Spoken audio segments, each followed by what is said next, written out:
Hello and welcome to another jungle guide, and in this one for season 12 we're going to be looking at the 5 steps you need to become a jungle legend. Effectively the annual how to become a better jungler video, where we look at what core jungling principles are the most useful in the current iteration of the meta, along with the meta shift and the champion nerfs and buffs and the new items and the new dragons. Not every jungling principle that we've ever covered on this channel is permanently relevant in terms of waiting. By that I mean sometimes ganking is just more useful, like in a season 9 spam gank meta, and sometimes camp sequencing is more useful, maximizing experience that way when you're talking about season 10 and 11. So after all my extensive research and theory predictions and analyzing the gameplay for you, I've come up with 5 things that you really need to focus on to get the best out of yourselves in the current iteration of the jungle. So if you're ready to become a jungle legend, please consider leaving a like and of course subscribing. The gameplay channel will have full gameplays over the season for you. Patreon will have coaching VODs and tier lists, and now without further hesitation, let us commence. So while I might speak a bit more generally about certain concepts, we will have animated maps, we will have fancy graphics and titles, but please pay heed to the words and watch the footage which should match up to what I'm talking about. The most important tool in Season 12 is maximizing your experience and recognizing those break-even points. That means understanding when you're going to hit level 3, when you're going to hit level 4, how about 5, maybe even 6. You need to know the best way to get to those points while at the same time slingshotting your experience by boosting it up, I'll explain in a second, and then preventing the enemy jungler from doing the same. Now for those of you who've heard that before, this is different in Season 12 than it was in Season 11, where it was different than it was in Season 10 and Season 9. For example, camp sequencing and focusing on your highest tier camp experience, as you would have seen in the video a few months ago, that's very useful in a meta when you're kind of full clearing and you're looking to maximize your farm. In this meta, because the enhanced scuttle crab, or should I say de-enhanced scuttle crab at level 3 doesn't give you level 4 as you would have seen in the jungle roots video after 5 camps, all of a sudden junglers who can do a full clear and maybe even secure crab have that experience advantage. So what you can do as an alternative is maybe instead of full clearing or 5 camping is you do an early, ganking route. Let's break it down. We saw this in the Virkayu gameplay video, but we can highlight a few examples from this. He does a 3 camp into a gank, yes? Now if the enemy jungle full clears, enemy jungle sequences up, down, it really is completely irrelevant what the enemy jungler is doing at this point. We make that play and that call after we finish doing our 3 camp into a gank. The thing is, when you finish doing all of this nonsense in the bottom lane, there are only 2 camps that are going to spawn on the map after the 2-minute 15 spawn timer. That's the Gromp and that's the Raptors. They will now spawn at level 4, they will have a higher tier experience, and we need to focus on those camps to leapfrog our experience to get as close to level 4 and 5 as possible. Now camp sequencing isn't dead, because once you've done this action, you can fall back to your Gromp if it's available again. If not, you can simply do your Wolves, your Raptors should be available, and so on and so on. So effectively, yes, you're still sequencing your camps as you would have done in Season 10 and 11,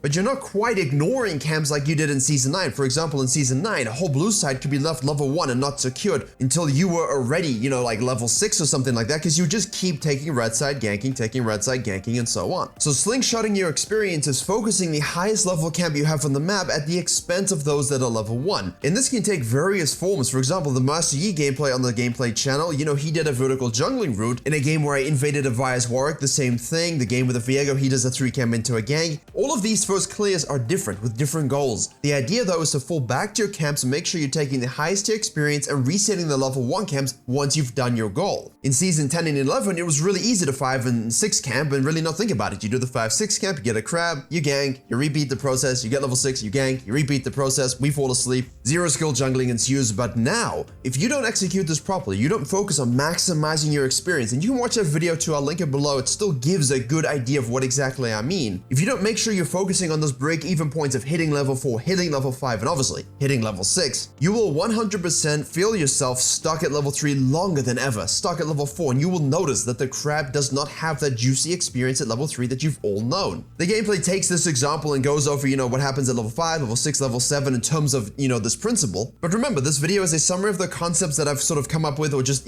given names to that I use over the course of the years, the fundamentals that are just most valuable to you in the current meta. So whenever I mention a title or a weird phrase you don't understand, I will link below the videos I've done in depth on the topics. So if your understanding needs a little bit more girth, then you can go and watch those videos. The second thing though, as it builds off of this, and you would have noticed maybe from the footage, cutting the map. And I know someone's gonna mention a Gwen jungle pun in the comments, just don't do that. No, this is a very important concept if you do happen to maybe be in a vertical jungling situation. You do happen to be full clearing, matching another full clearing jungler. Cutting the map is where you say, this is enough, and you instead of, full sequencing all the way up or all the way down, you cut into the river, you look to gank mid lane, maybe you look to gank top lane, bottom lane, you cut in and do a draggy knowing the enemy jungler sequencing up. It's basically controlling the pace of the game in a way that the enemy jungler maybe also enjoys, laner enjoys, maybe no one likes it, but now it's time. You hit an itemization spike, you hit a dragon spike, you simply want to accelerate the pace of the game, you want to get to that next level, you want to force the objectives, you want to force a fight because you are in the position to do so. Usually we'll do this when we want to set up a gank, a counter gank, an objective secure, and sometimes it's just because our proactive tracking, very important there, is so good. We know the enemy jungler is going to try something, you cut them off, you get a fight you like, and you translate those kills into objectives, as you always must. What this allows you to do is essentially, instead of sticking to your own sides of the map and being respectful, you decide that enough is enough. You're not going to full clear, you're not going to farm, you're not going to sequence, you're simply going to dive into the river. It can be anything I've just mentioned, including just simply invading or maybe even setting up a dive. What this allows you to do, what cutting the map allows you to do, is forces the enemy jungler to now react to you.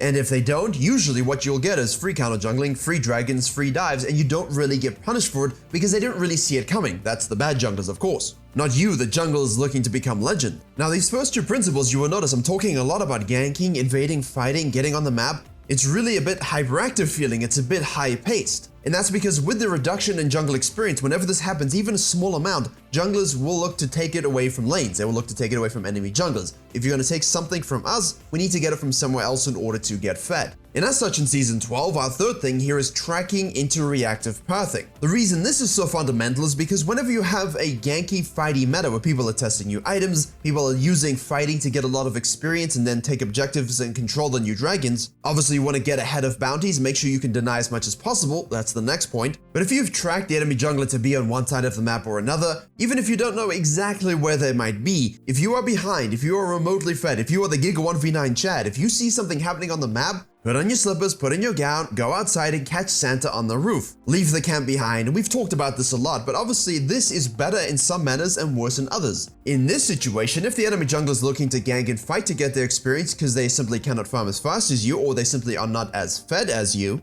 then using your golden experience lead to, you know, cut it off, deny it, prevent it, kill them, and then push tower plates and take an objective of yourself, basically means instead of having like plus 10 points for the enemy jungler, it's minus 20. It's like a 30-point swing. Those kinds of momentum plays really dictate how people play in solo queue, how the mental aspect goes through, but also how you can simply become more fed. Now, if an enemy jungler is a little bit behind, like level 5, level 6, because of your early game and adhering to everything else in this video so far, these kinds of reactive plays and counter ganks and counter plays are so demoralizing and also just keep them down. And when they're down and experience starved, even if they get a little bit of gold from bounties, they're still experience starved and you know you still have more gold. So if you are already doing that, please continue to do so. Again, the Virkayu gameplay will be a direct companion to this with all these principles enacted in one core example. So if you're getting a little bit confused and you want to keep up, that'll help you out as well. But if you're doing all of these things already, now what? Well, now you have to push the map more than ever. Yes, this is a concept I've used a lot in coaching recently, especially the end of Season 11, you know, to help you guys snowball a little faster. But Season 12 is the season of pushing the map. It really is the season of unrelenting pressure. And you know why? Because those 2 new dragons, they're supremely powerful. Because bounties are a thing that exists. Because bounties can give enemy teams ways back into the game. It simultaneously means that if you are in the losing end of these games and I tell you to push the map, it's really a good principle because if you ever win a fight, if you play very disciplined, get good wards, make a pick, now you can take a herald and a tower,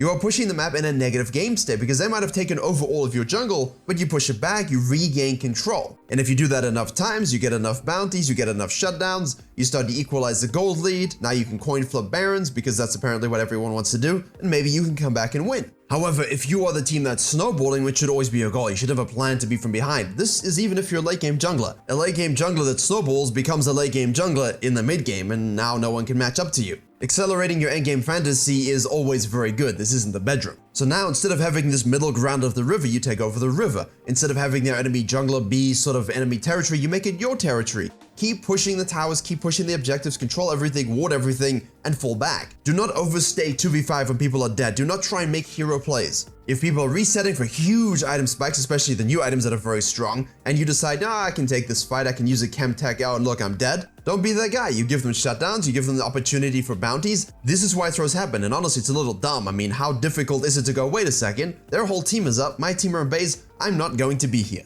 And you know what's funny? I've covered multiple macro and throw guides on this channel. Again, I will link them below for you, but most people are not interested in that. And when you aren't, you end up not being able to push the map because you don't know exactly what to do. It's just standard macro. It's just instead of falling back to your camps and relaxing, you keep up the pressure and make sure the bounties are not achieved. This is obviously much easier if you have dragon consciousness, and that's my final point, a brief point. Now this might sound a little hippy-dippy and weird to you, but honestly I'm seeing a lot of people focusing on the map type. Hextech gates, Chemtech invisible zones of doom. Poor Rengar mains crying because yet again bushes are being removed and the rework is seemingly never arriving. But people are really not focusing on the fact that you can get ability, haste, and attack speed from one of the dragons, and then you do more damage to people who have more current health than you on the other. So the Chemtech Drake is kind of suddenly very useful against bruisers and tanks, yeah? Be mindful of the buffs that you're getting, be mindful of the soul that you're getting and play around it accordingly. Too often people are going, Mountain Soul, get a shield and some resistances, we get Ocean Soul, bit of regeneration, Cloud Soul, who knows, Fire Soul's kind of damaging, nice. But now these other dragons add an additional wrinkle, so if you get the first and the second Drake, you control that objective ping pong like we mentioned in the last year's video, and all of a sudden you have a Fire Dragon, you have a Chemtech Dragon, you've got 2 Hextech Dragons. Do you understand fully what is being provided to you in the form of souls as well as raw stats? And just as a note, ladies and gentlemen, it does apply to the previous dragons that we've had on the map for years. If they get 4 Ocean Drakes and an Ocean Soul, do you have anti-heal? If they get 4 Mountain Dragons, are you buying Void Staff and Armor Penetration? You need to think dynamically about what stats are being provided and play around them, because they are not without meaning. They have effects on the game and people just simply ignore it and never really play around it. But with this hyper-aggressive Fiesta meta, in this focus on fighting, reactive pathing, ganking, being a bit more aggressive in every lane and every jungle matchup, the raw stats that you're getting from dragons will impact those fights, especially if you're not breaking even, you don't have your items completed. Simply put, be mindful in your games, be present in your games, be actively thinking about everything that you're doing, and with these 5 steps you will be well on your way to being a jungle god, becoming a jungle legend, and just being a better jungler. Thank you very much for watching. If you enjoyed and learned something, please do leave a like and of course subscribe. Hopefully this was short and sweet just to give you a taste of what exactly you need to focus on in your games, and if you do, I can almost guarantee that you will have success. These videos typically do very well as a sort of outset to the meta. I will follow this up in a few weeks with how you should actually jungle in Season 12 with gameplays and so on. So stay ready for all the content coming your way in Season 12, and as always, thank you very much for watching, and I will see you all in the next tutorial.